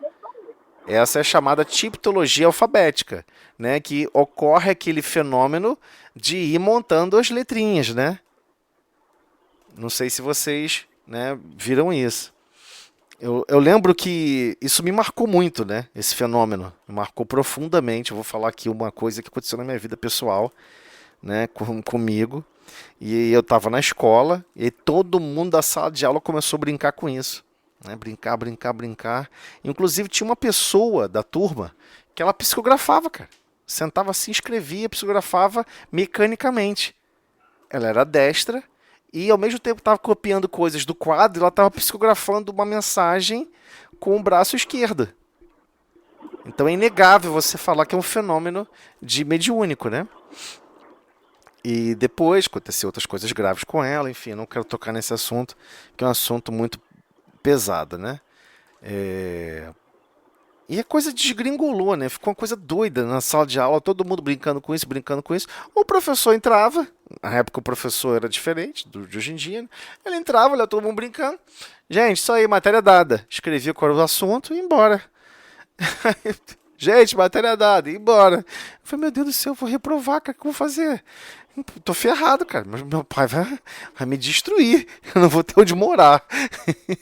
É aquele medo da realidade de cada um, né? E aí eu pensei, caramba, e agora, cara, o que eu vou fazer? Aí eu pensei, poxa, isso não pode continuar assim, cara, Deus não pode permitir uma coisa dessa. Eu falei, vou fazer uma prece. Aí um dia eu peguei e fiz uma prece, Senhor Jesus, eu não sei o que fazer, se eu vou falar com as pessoas, eles vão brigar comigo, vão querer me bater, já querem me bater por nada. Imagina se eu for falar isso para parar, que temos que estudar, não vai dar certo. Aí eu fiz a prece, quando eu acabei de fazer a prece, parou tudo. Nada mais funcionava. Depois eu nunca mais duvidei da prece. Nada mais funcionava. E aí tinha uns caras, na minha turma era normal, né? Teve pessoas de 24 anos, 18 anos. Quem estudou nessa época, esse período, sabe o que eu tô falando. Era uma coisa meio misturada. E aí o que acontece? Aí um dos colegas assim mais para trás, né, tava brincando com outros lá. Por que você parou? Continua respondendo. Vai, continua respondendo. Por que você parou? Tem alguma coisa te atrapalhando? Olha só aí. Às vezes quem tá perguntando por vezes é mais médio do que outra coisa. Tem alguém te atrapalhando? Por que parou de movimentar? Tem alguém te atrapalhando? Olha, meu nome é difícil de escrever. É difícil até de falar. Foram lá, aí foi lá aquele negocinho, tipo, que não era um copo, né? Era tipo um ponteiro, e escreveu meu nome, cara. Aí o pessoal, o cara lá de trás, quem é Tozelli aí? Quem é Tozelli? Aí eu levantei e falei, olha, ele foi lá no banheiro. Todo mundo morreu de rir, mas ninguém entendeu nada. Como assim parou de funcionar, né? Então, aí, daquele dia em diante, eu falei, caramba, esse negócio de prece funciona, cara, não é brincadeira não. Um fenômeno realmente impressionante que aconteceu. E aí eu fui eu tinha o quê? Acho que 14 anos de idade. Tinha 14 anos nesse período. Na verdade, 13 anos. Tinha 13 anos de idade. Foi uma coisa chocante pra mim, né? Foi impressionante. Gente, a hora aqui passa muito rápido. Acho que deu para entender aqui um pouco sobre essas manifestações físicas, né? A tipologia, ela está numa báscula, tipo, tá uma coisa em falso, né? E aí ela bate para um lado, bate para o outro, o pé, né? Um dos pés vai bater no chão, realmente, vai gerar um som com a batida no chão, e aí vai, né, gerar essa questão. Então, depois daqui do evocá-lo, deixa eu só finalizar esse trechinho. No caso contrário, manifesta-se o primeiro que chegue, ou seja, o primeiro espírito que quer se comunicar, ou o que tenha costume de apresentar-se. Tendo convencionado, por exemplo, uma pancada significa sim, duas pancadas significa não, ou vice-versa. Indiferentemente, o experimentador dirigirá ao espírito as perguntas que quiser. Veremos adiante quais as que cumprem se abstenha, ou seja, quais que a gente deveria dispensar, né? Porque ele está falando de uma maneira realmente como alguém quisesse realmente testar isso. Então, quais que você deveria se dispensar de participar, né? Ou de executar? O inconveniente está na brevidade das respostas e na dificuldade de formular a pergunta, de modo a dar lugar a um sim ou um não. Ou a um não. Suponhamos que se pergunte ao espírito: que desejas? Ele não poderá responder senão com uma frase. Será preciso, então, dizer: desejas isto? Não. Desejas aquilo? Sim. E assim por diante. Então, Kardec deixa claro como foi complexa o início, né, desse processo. Havia aí também toda uma preparação no planeta, não só para os médiuns, não só com relação à assistência. Depois vamos descobrir, né, se quem quiser mais profundamente, tem até uma mensagem que eu compartilhei com algumas pessoas, que era para o final do livro dos médiuns, que é uma mensagem que tem lá no livro Evolução em Dois Mundos, onde há uma comunicação de André Luiz explicando nos arquivos que ele pôde acessar que, na verdade, o pensamento contínuo foi um patrocínio do Cristo. Ele falou assim, acho que essa galerinha vai estar em condições de ter o pensamento contínuo. E que, na verdade, a mediunidade, essa habilidade mediúnica, ela vem de uma enxertia divina. Ela, na verdade, são dos exilados de capela. Lá eles já tratavam e se relacionavam com o princípio da mediunidade com extrema naturalidade. Alguém desencarnava, ele continuava assessorando quem estava encarnado. Então, desencarnar era como se fosse cruzar uma porta e você da janela continuaria orientando alguém. Não, continue assim, lembra desse sentimento que a gente conversou? Você nem cria essa relação de perda, porque você reconhece, devido àquele contínuo contato, essa relação natural com a mediunidade, né? Como tudo se processava lá com os capelinos, né? Mas era uma realidade completamente distante da nossa, como ainda é. Mas a mediunidade em si, essa capacidade mediúnica, ele deixa claro no texto que, na verdade, é uma enxertia divina. Ela não faz parte. Por isso que é tão difícil para a gente, né? Orquestrar e ter, principalmente o médio psicofônico, ele tem uma dificuldade muito grande, porque ele sente sentimentos, pensamentos, enjoos, isso e aquilo, e fica um duelo grande. Sou eu ou não? Sou eu que estou pensando ou não? O que está acontecendo? Então, até ter essa percepção de que, na verdade, é um fenômeno mediúnico que está acontecendo, demora, né? Essa conceituação, essa assimilação de percepção, né? Demora um pouco. E é normal, porque para cada comunicante vai ser uma situação mais diferente. Essa forma de se equalizar as frequências do pensamento e dos sentimentos para que ocorra a comunicação é muito complexa, porque é perispírito a perispírito, pensamento a pensamento. Não tem ninguém, não tem espírito que entra no corpo do outro, igual naquele filme Ghost. Não é isso, né, que acontece. Então, ocorre pensamento a pensamento. É uma ligação fluídica entre perispíritos. Então, todos os fenômenos mediúnicos que nós vamos estudar daqui para frente, e que nós conversamos um pouco em relação a isso nas introduções, são manipulações de fluidos, que nesses fluidos se processa o vínculo e a conexão dos sensores, né, para que se processe o pensamento e, consequentemente, se processe a comunicação, né, a informação que quer ser propagada de um para com o outro. Gente, a hora que passa numa velocidade extrema. Vamos parar aqui no item 140, ok? A gente retorna no item 140. Ele é muito longo, por isso que eu quis parar também. Ele é um pouquinho mais longo. E semana que vem a gente continua, tá ok? Gente, tem várias pessoas falando. Ana, me ajuda aí. Várias pessoas questionando sobre o início do estudo lá de Joana de Ângeles. Não é isso, certo, gente? Olha só, eu tô lendo o livro, hein? Tá difícil aquilo. Claro, é Muito, difícil. Muito. Tá muito difícil. Primeiro que tem que ter um dicionário do lado. Então, eu vou Cada tentar. hora Mas leva um tablet. se Aí- Tozelli tiver Sim. ali afinco ali, só com Tozelli. Não, calma, gente. A gente vai colocar os sinônimos dos lados e vamos tentando ler com uma certa fluidez. Só queria comentar o seguinte. O que Ana tinha comentado num tempo atrás, você me confirma que Ana, você está aqui presente. Online, né? Aham. Presente online. É que quando a gente fechasse lá o ESD, né, o ESD, que é o tomo único, é que iria começar o estudo de Joana. Ou eu estou enganado, Ana? Me ajuda aí. Não, eu tava falando sobre isso. Só que tá tão bom ler Joana que eu falei Então até vocês em setembro. Quer começar em Só que setembro?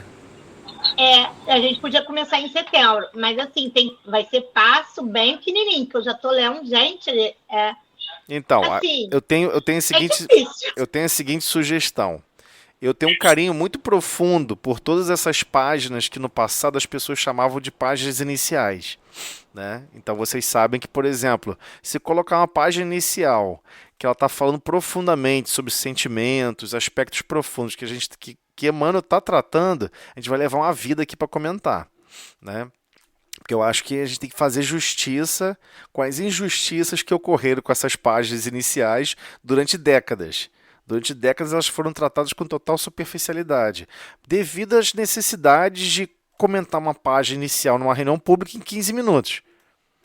Né? Você lê a página inicial e no final você comenta o quê? O último parágrafo, e é isso aí, que assim seja, graças a Deus. Então, devido à dinâmica de uma reunião pública, e eu não sou muito favorável que essas páginas sejam de reunião pública, hoje eu sou totalmente contra.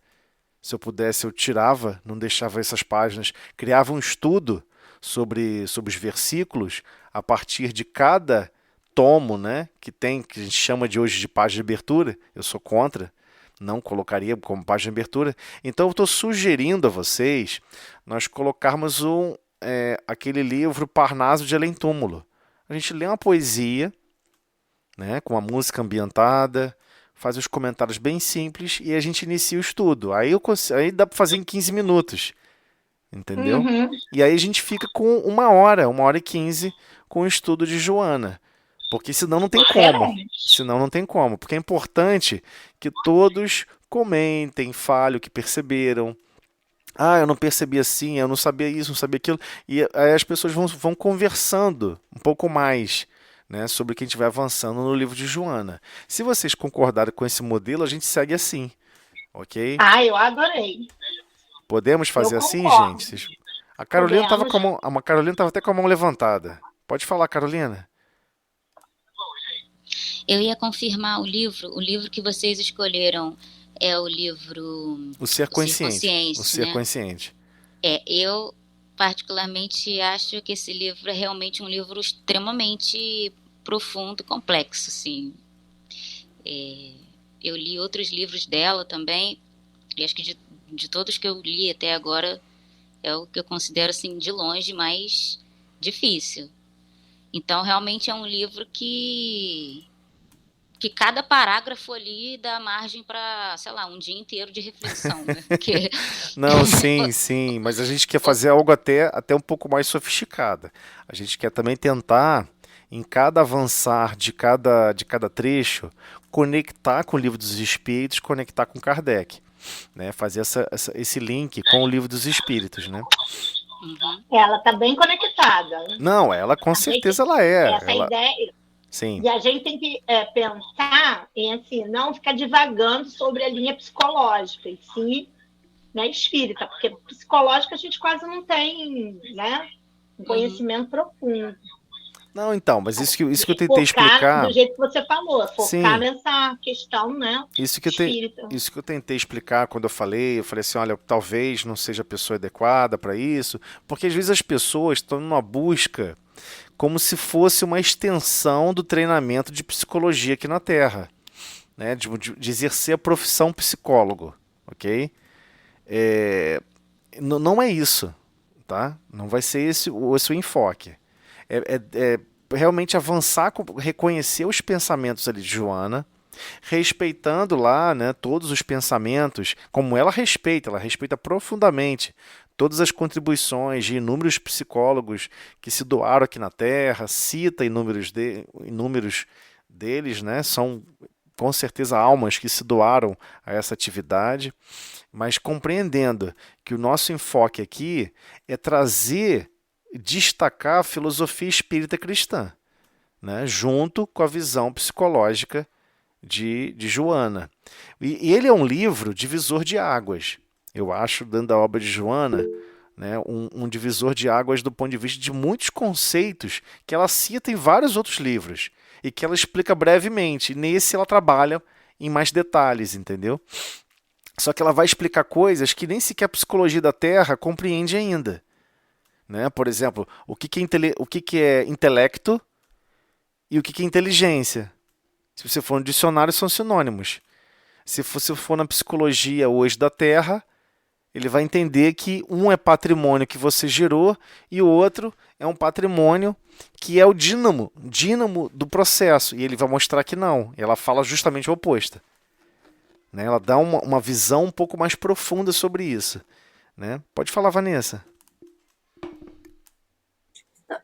Assim, eu acho que o pessoal que acompanha o grupo e o estudo dos médiuns, tá todo mundo aqui envolvido em aprender com Joana como amar a si e ao próximo. Acho que esse é o enfoque dela. A se amar e se autoconhecendo, isso é o que eu acho, né? É o meu objetivo. Se autoconhecer e aprender a amar a si e ao próximo. E ela pega, claro, questões psicológicas, mas o foco, que, na minha visão, é como a gente lidar com as nossas próprias fraquezas, né? Sem desanimar, porque ela sempre tem uma palavra animadora e nos dá a direção de acordo com os ensinos do Cristo. Então, acho que, bem, é isso a minha expectativa. Por isso que eu estou ansiosíssima. Entendeu? Por isso que Vanessa vai me auxiliar nessa tarefa e vai me ajudar nessa tarefa. Conto com a ajuda de todos vocês. Eu também estou aprendendo, como também todas as páginas de Emmanuel, eu também estou aprendendo. Então, todos nós temos que compreender. Joana é difícil por vários motivos. Mas o mais difícil de todos foi o que justamente Vanessa comentou. Ela trata, por exemplo, que a gente conversou sobre a página inicial. São todas as obras dela, ela está tratando disso. Né? Sobre as nossas obrigações para conosco mesmo, para com o próximo, para com Deus. Mas como ela se processa na nossa forma de sentir e pensar. Né? Como que a gente foge, cria subterfúgios, criamos desculpas tão perfeitas que vivemos sob essas desculpas para evitar avançar. Então, realmente, desconstruir esse processo não é fácil. tá? Então, sim, vamos fazer esse esforço, como a Vanessa mesmo explicou bem. Não é uma pegada para revisitar conceitos de psicologia, conceitos de uma universidade, sobre um pensador que conversou um pouco sobre isso e tem uma filosofia psicológica, uma linha de raciocínio. Não, a gente quer entender a linha de raciocínio da Joana, o pensamento da Joana sobre aquele assunto e como que ela exemplifica e deixa claro e dinamiza para todos nós o pensamento do Cristo. Porque é isso que ela está fazendo, né? Ela está mostrando para a gente, olha, vocês criam subterfúgios que vocês depois não percebem. E ela vai ajudar a gente em relação a essas questões psicológicas, de como que o nosso pensamento prega peças na gente. Mas o pensamento que nós mesmos criamos, que nós mesmos alicerçamos no nosso dia a dia. Pode falar, Vanessa, fica à vontade. Tem mais gente de mão aberta. Eu estou perdido já aqui. Foi errado, desculpa. Tá aqui. Acho que Eliane também? Pode falar, Eliane. Oi, Tosiane, é bom que vai nos ensinar a preparar também nós pela nossa grande emoções, né? Nós preparar emoções, que a gente abre espaço para as emoções, e ela vai trazer uma base nos ajudando nessa parte também, né? Não, sim, com certeza, mas entenda, nós vamos ter que revisitar conceitos, principalmente que está no livro dos Espíritos, e muitas coisas também de Emmanuel, porque, por exemplo, tem coisas que ela fala, eu vou ser sincero para vocês, né? Vou ser um pouco mais sincero. Joana faz geralmente estudos e escreve livros. Ela não vai baixar o nível de escrita nem a complexidade dos pensamentos só porque a gente não está buscando a complexidade que ela quer explicar. Ela vai fazer o máximo de complexidade não proposital, mas sim porque ela já vibra nessa frequência, né, de complexidade. E ela quer que a gente busque acompanhar. Então, por exemplo, conceitos fundamentais sobre o pensamento, ela tem certeza que já existe uma cartilha, um livrinho chamado Pensamento e Vida, e que todo mundo já leu e já entendeu. É igual você entrar numa aula, vamos supor, você entrou numa aula de matemática avançada. Quando você entra numa aula de matemática avançada, ninguém vai te ensinar a somar e multiplicar. Ninguém vai te ensinar como faz derivada, integral. Ninguém vai ficar te ensinando isso. Porque o assunto que está tratando é um pouco mais avançado. Para a gente não ter esses percalços, porque entenda, o que Joana fala não pode ser contrário ao que Emmanuel fala. E nenhum deles pode ser contrário ao que Kardec fala. Entendam isso. De todos, Kardec é o maior. E é difícil ouvir isso. Não tem nenhum espírito na Terra que teve essa grandeza, dentro dessa contemporaneidade que a gente está falando agora, né, de alguns séculos para cá, da grandeza de Kardec. Não teve. Ele vai ficar muito tempo sem ter. Não tem, nem de perto. Então, temos sempre... Emmanuel falou isso para o Chico Xavier. Chico, se um dia eu falar alguma coisa contra Kardec, você me esquece, tá? Esquece que eu estou falando e segue Kardec. Emmanuel falou isso para ele. Então a gente tem que começar a alicerçar realmente bem o pensamento. Olha, tem esse fundamento aqui, tem esse pensamento central. Emmanuel vai definir no livro Pensamento e Vida o que significa o pensar. O ato de pensar provém sempre de um sentimento. A gente vai ter que revisitar essas frases. Então a ideia é também fazer uma concha, uma costura de retalhos, né? A gente avança um certo tópico, tenta resgatar de outras fontes para alimentar o sistema. Porque senão a gente vai começar a perceber que Joana está falando com fluidez de conceitos que ela tem certeza que todo mundo já leu. Ela vai falar assim, esse livro já está mais de 3 décadas na Terra. Todos já tiveram a oportunidade de ler. É assim, tá? Se você entrar numa aula de uma universidade, ninguém vai ficar perguntando a você, mas eu tenho dificuldade com multiplicação. Você tem? Só lamenta. Se vira. Pedala, Robin. Pedala, se vira. Entendeu? Não tem jeito. Então, por isso que temos que ir devagar. E depois que você lê essa obra de uma forma devagar, estudando paulatinamente, fazendo os recortes, fazendo as conexões, você vai ver como tudo se interconecta, como tudo está integrado. tudo está integrado. Quem não percebe a conexão de tudo somos nós. Nós somos muito nós gostamos de segmentar, separar, olhar como fosse tabelinhas. Ah, psicologia é uma coisa. Ah, pensamento analítico é outra. Ah, não existe isso com Joana. Está tudo interconectado. Nós que não percebemos o dinamismo e a sinergia que tem todas essas áreas. E vamos descobrir logo, logo por que é tão difícil estudar Joana. Ela trata tudo com muita naturalidade. Ela tem um poder de síntese também muito profundo. Ela, em um parágrafo, ela escreve conceitos profundos que, quando você vai ler, você lembra de outras obras. Cara, Emmanuel já falou sobre isso. Né? Principalmente quem tem memória fotográfica e lembra.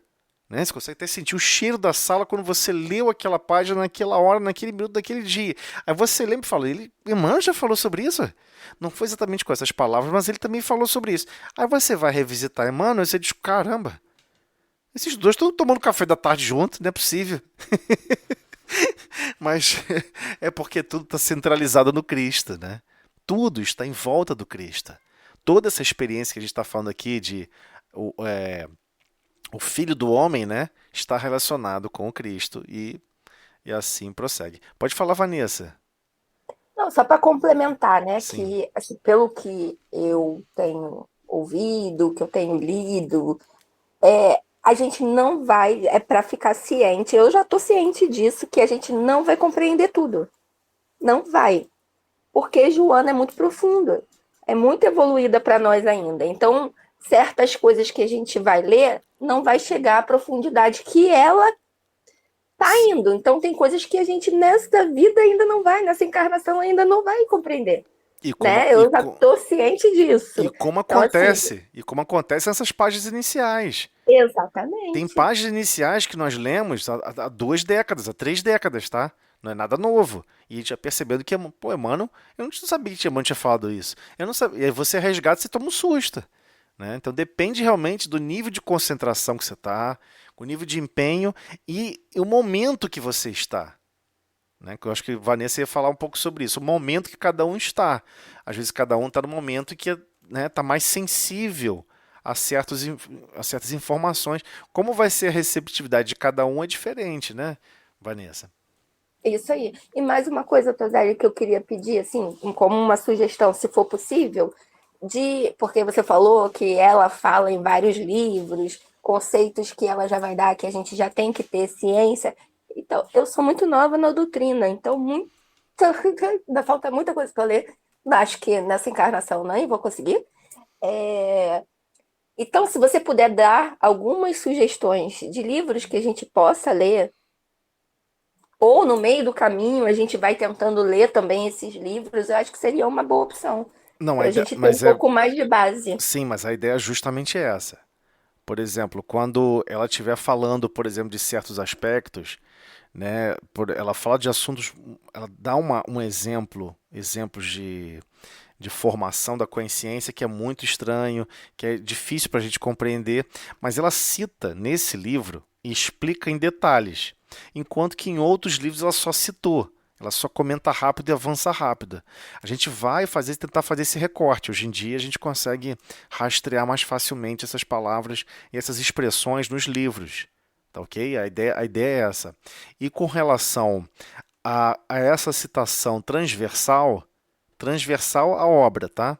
Por exemplo, não tem como, ou não deveríamos, né, mergulhar nessa obra de Joana sem, por exemplo, recordar alguns aspectos do que Emmanuel trouxe para a gente do livro Pensamento e Vida. O livro Pensamento e Vida é muito profundo, porque ele está falando da preparação para reencarnar. Ou seja, o livro, a gente tem uma boa parte do que a gente vai estar fazendo na sequência de Joana, né? Como é que você quer melhor reencarnar na Terra? O mais consciente possível. Qual o nome da obra que a gente vai ler? O Ser Consciente. o ser consciente. Então, essa obra, chamada essa cartilha simplificada que Emmanuel trouxe para todos nós, chamado livro Pensamento e Vida, algumas coisas a gente vai fazer muita costura lá com Emmanuel, mas a gente para e coloca, olha só, esse parágrafo aqui, a gente vai abrir aqui o livro do lado, olha, estamos destacando esse parágrafo por isso, olha que interessante que Emmanuel está falando sobre isso, a visão que ele traz, entendeu? Só para a gente não ficar achando que fica muito sem base, sem referência, e fica uma coisa muito abstrata. Isso que eu estou falando, não ficar muito na abstração. Eu gosto até durante as páginas de Emmanuel tentar dar exemplos de circunstâncias do que ele está tratando. Pode ser que às vezes eu erre profundamente, né, nos exemplos e não dê o exemplo da profundidade coerente. E é normal, porque vamos ter uma percepção de profundidade com o passar dos anos. A gente não vai conseguir de uma hora para outra. Tá? Então, só lembrando disso, temos que ter o coração aberto e a mente aberta, né? Para revisitar conceitos. Poxa, eu achava que isso aqui era isso. Né? E Kardec foi muito forte em relação a isso. Kardec foi muito pesado. Quando Kardec foi explicar palavra por palavra. Olha, nessa obra, alma quer dizer isso. Vou inventar uma palavra nova, perispírita. Espírita, foi uma nuvem gigantesca de neologismo. Ele criou palavras, toda hora criava uma palavra nova. Mas era Kardec, né? Ele é um educador, ele pode chegar e montar um dicionário. É outro nível. Nós não estamos nem próximo disso, mas nem um milésimo. Então, o que acontece? A ideia é que a gente consiga revisitar. Ah, vai ser esse assunto que ela vai tratar. Vamos pesquisar também no Livro dos Espíritos, trazer perguntas do Livro dos Espíritos, e vocês vão observar que tem ligação. Não está desconectada. A obra de Joana não tem nada desconectado de Kardec. Não está nada desconectada do Consolador Prometido. Muito menos desconectada, ou seja, da própria essência do Cristo, que vem apresentar o Consolador Divino, que é um Consolador de Deus, né? Então, a ideia é essa, tá, gente? A gente ir devagar, costurando devagar, mas para isso, eu ia pedir essa gentileza a vocês. A gente botar na página inicial uma musiquinha, em vez de ser página, seria só uma poesia, tá? Uma coisa mais direta. Eu acho ótimo. Porque senão eu não consigo, né? Tempo, senão também não dá tempo. Não tem como. E aí temos, se não dermos um privilégio, dar um privilégio um pouco maior pro tema Joana, a gente não vai conseguir avançar, tá bom? E assim, aqui por exemplo, no livro, no livro o Livro dos Médiuns, por que é muito bom avançar o Livro dos Médiuns mais devagar? Se eu botar aqui na correria danada, é um livro muito técnico. É um linguajar muito técnico. É pesado, difícil de digerir o Livro dos Médiuns, entendeu? Então, para não ficar enfadonho, a página inicial também se completa bastante. E, é claro, todas as páginas de Emmanuel são para realmente alavancar o nosso progresso, né, em amor e sabedoria. Então, é claro que ele está sempre auxiliando para nos tornarmos melhores médiuns do Pai, melhores médiuns de Deus, né? Pode falar, Helene. Eu estava aqui pensando, todos os estudos que, como você está apresentando aí, nós não estamos estudando sozinhos, nós estamos estudando sempre com os irmãos invisíveis, que estão estudando conosco também nesse aprendizado, né? Por isso que é bom sempre ir devagar, como você está indo.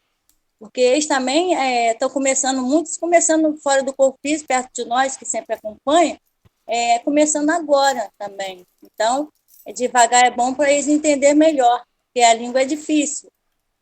Com certeza, o idioma é difícil, temos limitações do idioma, temos uma limitação a menos, né? Joana não foi traduzido, Joana foi diretamente para a língua portuguesa, né? Foi uma comunicação mediúnica diretamente à língua portuguesa.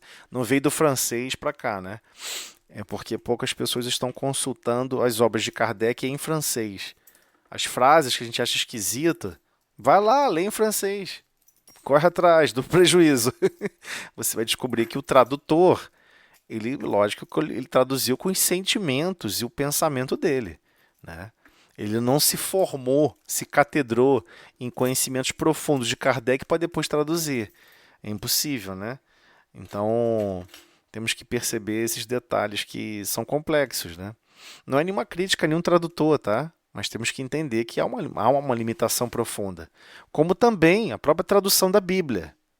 Tá? Eu gosto de consultar, às vezes, a Bíblia, versículos, eu gosto de consultar diretamente em hebraico antigo. Pego o dicionário de hebraico antigo e vai lá arrastando palavra por palavra aqui daquele vocábulo. E igualmente em grego antigo, né? O Novo Testamento está em grego antigo e o Velho Testamento está em hebraico. Claro, depende dos seus sentimentos que você tem para com Deus, você tem uma leitura diferente. Então é óbvio que você vai escrever de uma forma diferente. Então, e é totalmente natural, né? Não tem nenhum impeditivo em relação a isso. Isso não é um problema para que a mensagem seja propagada, né? Então, mas todas as vezes que você observar que é apresentado um Deus perverso, um Deus isso, um Deus aquilo, a gente tem que tomar muito cuidado, né? Foi o profeta que escreveu isso? Foi o profeta que falou isso? Ou a pessoa que anotou assim, porque ele se sentia dessa maneira? E para piorar, a tradução ficou mais perversa ainda, porque quem traduziu é um pouco mais perversa. Então, realmente, é um trabalho de espremer, espremer, espremer e ver as gotas de luz que sempre estiveram alimentando o planeta continuamente, né? E nós que não estamos sensíveis o suficiente. Isso aí, gente. O tempo voa. Vou fazer aqui a prece de encerramento. E então, em setembro. Confirmado, então, Ana? Aham.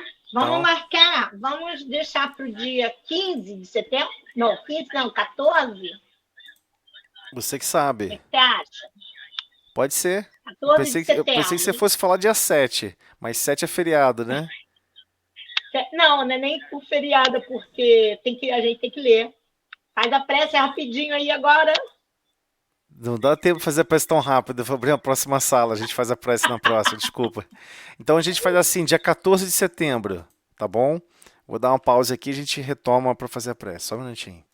Bem, gente, então vamos lá. Vamos fazer a prece de encerramento. A hora já estourou faz tempo. Vamos lá. Mas foi importante que a gente conversou sobre essa questão do estudo, explicou um pouco mais. Vai ser às quintas-feiras, mesma coisa, 6h30. 6h30 às 8. Quem não puder participar, não tem problema. Vai ser gravado, pode ver depois. Vou continuar botando no YouTube, como também vou continuar botando no podcast. Dá um pouco mais de trabalho, mas a gente bota lá, porque às vezes a pessoa só quer o áudio, não vai querer o vídeo. Né? Porque o vídeo ela quer estudar com o caderno do lado, ou sentando, olhando para o livro, olhando com calma. Então, são momentos diferentes. E aí, de repente, o áudio, a pessoa pode revisitar o mesmo tema, sei lá, dirigindo, em translado, por aí vai. Então, a ideia é essa. Tá? Vai ser disponibilizado no mesmo formato, tanto em vídeo quanto em áudio. Tá bom? No podcast lá daquele canalzinho, para poder todo mundo ter acesso ao áudio com facilidade. Um dia, se alguém quiser. Rosane, você quer dia 7? Não, pode ser dia 15. Tá ótimo. Pode ser dia 15. Dia 14. Verdade, é isso mesmo. É dia. Deixa eu ver aqui, é setembro. 14, dia 14. É a quinta-feira do dia 14. Sem problema. Pode ser. Isso. Perfeito. Tá bom? Vamos lá então, fazer a prece de encerramento? Vamos lá. Senhor Jesus, Mestre de infinita amor e misericórdia, agradecemos, Senhor, tua ajuda, o teu amparo, as tuas vibrações contínuas de amor por todos nós, a nos estimular a realmente possamos ter mais consciência sobre as nossas obrigações para conosco mesmo, para com o próximo, para com Deus, que possamos estar mais vinculados aos objetivos de Deus e menos dispersos, menos distraídos. E obrigado, Mestre, pela oportunidade de estarmos aqui no corpo físico, podendo treinar, nos capacitar e experienciar diferentes contextos de vida. Pedimos em especial por todos os lares aqui representados e igualmente gostaríamos de pedir antecipadamente, já sabendo da complexidade que é, pelo estudo que irá surgir, se iniciar no dia 14 de setembro, o estudo de Joana de Ângeles, onde vamos tratar do assunto de obras tão maravilhosas e complexas da nossa colaboradora Joana de Ângeles, a nos convidar para o despertamento das nossas formas, pensamento, dos nossos sentimentos, melhor governança sobre nós mesmos.